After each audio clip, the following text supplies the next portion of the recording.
Assalamualaikum warahmatullahi wabarakatuh. Perkenalkan, nama saya Muhammad Fatih Akbar. Jadi saya di sini akan menjawab soal ujian yang telah Ibu berikan.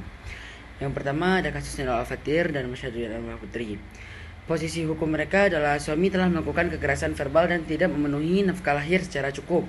Hal ini merupakan pelanggaran kewajiban suami menurut pasal 34 ayat 1 UU nomor 1 tahun 1974 dan pasal 80 KHI. Yang kedua, tindakan istri meninggalkan rumah tidak otomatis dianggap nusyus, dikarenakan ia pergi untuk mencari mudarat akibat perlakuan si suami ini.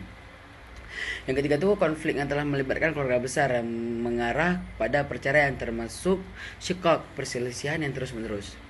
Dasar hukumnya ada pada Quran surah An-Nisa ayat 19 dan 34, UU nomor 1 tahun 1974 pasal 34 dan KHI pasal 80 dan pasal 84.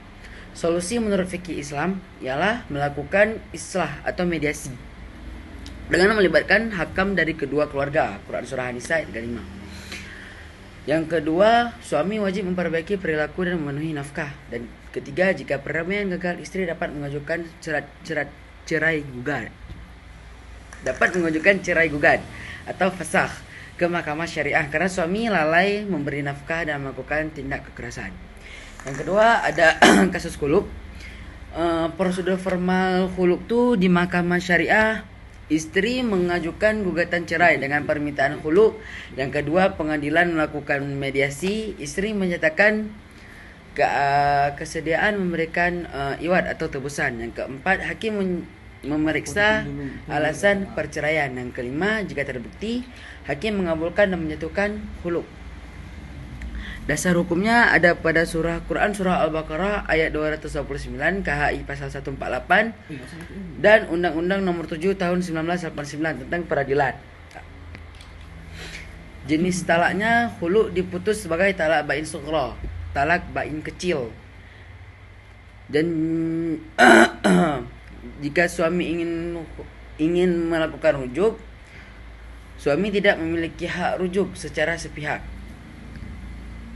Cara kembali menjadi suami istri, yang pertama tuh harus ada akad nikah baru, persetujuan kedua belah pihak, mahar baru, dan wali dan 2 orang saksi. Yang ketiga, kasus hadanah. Pihak yang paling berhak menerima hadanah itu adalah ibunya, yang lebih berhak memperoleh hak asuh anak karena anak masih berada di bawah 4 tahun atau masih berumur 4 tahun, dia jadi belum memayis. Dasar hukumnya KHI pasal 105 huruf A, anak yang belum memayis, belum berumur 12 tahun, hak pemeliharaannya berada pada ibu. Yang keduanya, hadis Rasulullah SAW menyatakan ibu lebih berhak mengasuh anak selama belum menikah lagi dan memenuhi syarat-syarat pengasuhan. Kesimpulannya tuh